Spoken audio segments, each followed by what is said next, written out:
எல்லாருக்கும் வணக்கம். சாரி கொஞ்சம் லேட்டாக வந்துட்டேன்.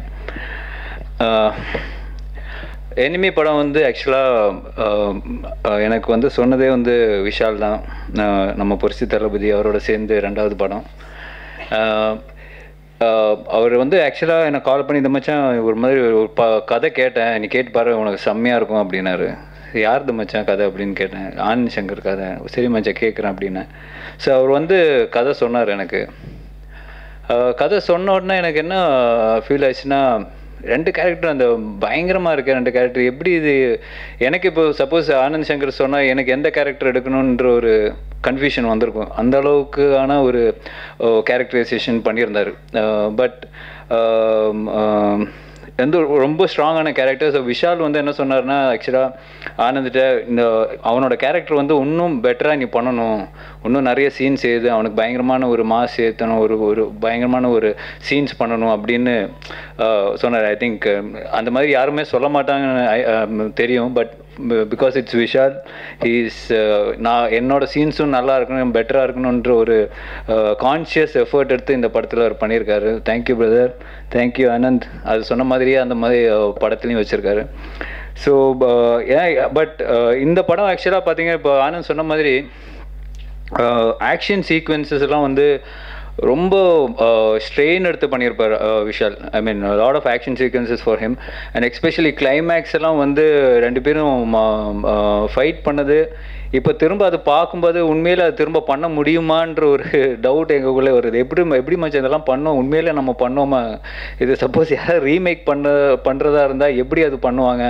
ஸோ ஏன்னா இட்ஸ் நாட் அபவுட் பயங்கர ஒரு ஒரு ரேஜ் இருக்கும் 2 பேருக்குள்ளே இருக்கிற ஒரு அந்த கெமிஸ்ட்ரி, அந்த ஒரு ஆங்கர் எல்லாமே வந்து படத்தில் இந்த கிளைமேக்ஸில் வந்து சேரும்போது அந்த ஒரு கிரஸ்டண்டாக வந்து பெரிய ஒரு ஹியூஜ் ஒரு வேல்கன் எரப்ட் ஆகிற அளவுக்கு அந்தமான ஒரு எமோஷன்ஸில் வந்து 2 பேருமே ஃபைட் பண்ணியிருப்போம். ஸோ அது அடிபட்டது. But beyond all that the movie I really liked working with Vishal again. And 2 பேருமே சேர்ந்து ஒரு பியூட்டிஃபுல்லான ஃபிலிம் பண்ணியிருக்கோம். எல்லாரும் வந்து நல்லா நடிச்சிருக்காங்க. இப்போ த ப்ரொடக்ஷன் வேல்யூவாக இருக்கட்டும், கேமரா, மியூசிக் எல்லாமே வந்து எக்ஸ்ட்ராடினரியாக வந்திருக்கு. And special thanks to Vinod, நம்ம ப்ரொடியூசர் வினோத். ஏன்னா இந்த மாதிரி ஒரு படம் வந்து ஒரு பட்ஜெட் கன்ஸ்ட்ரெயின் இல்லாமல் கோவிட் டைமில் ஆக்சுவலாக இந்த நம்ம போர்ஷன்ஸ் எல்லாம் வந்து மலேசியாவில் ஷூட் பண்ண வேண்டிய ஆக்சுவலாக பிளான் பண்ணது. பட் கோவிட்னால மலேசியா இது வரைக்கும் ஓப்பன் ஆகலை. அவர் வந்து ரொம்ப அடம் பிடிச்சி இந்த மலேசியா போர்ஷன் சீட் பண்ணி துபாயில் எடுக்கணும், நம்ம துபாயிலே எடுத்துடலாம், 40 days ஷூட் பரவாயில்ல, நான் துபாயில் எடுத்துடுறேன், it's 3 times the cost, it's just 3 times the cost. But அவர் வந்து இல்லை இப்போ பண்ணலன்னா நம்ம இந்த படம் எப்போ பண்ணுவோமோ தெரியாது, ஸோ பரவாயில்ல, டோன்ட் பாதர், மணி பிரச்சனை இல்லை, I want to shoot the film in துபாய்ன்னு சொல்லி only because of his will power, அந்த கான்ஃபிடென்ஸ்னால மட்டும்தான் இந்த படம் இவ்வளோ தூரத்துக்கு இவ்வளோ பியூட்டிஃபுல்லாக ஒரு மெஜஸ்டிக்காக வர்றதுக்கு காரணமே வினோத் தான். தேங்க்யூ வினோத்.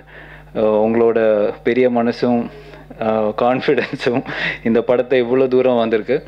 அண்ட் ராமலிங்கம் சார்லாம் வந்து பயங்கரமாக நடிகர், பெரிய ஆக்டர் ஆகிட்டார் இந்த படத்தில்.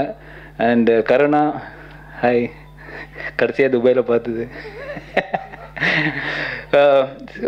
I think the whole film, Karuna இருக்கட்டும், தம்பி ராமையா சார், பிரகாஷ் ராஜ் சார், அந்த சின்ன பசங்க போர்ஷன்லாம் ரொம்ப பியூட்டிஃபுல்லாக இருக்கும் படத்தில். And RD sir's camera, Sam's background, Thaman's music எல்லாமே வந்து it's come out very good. So தீபாவளிக்கு ஒரு பெரிய ஒரு ஃபில்மாக இருக்கும்.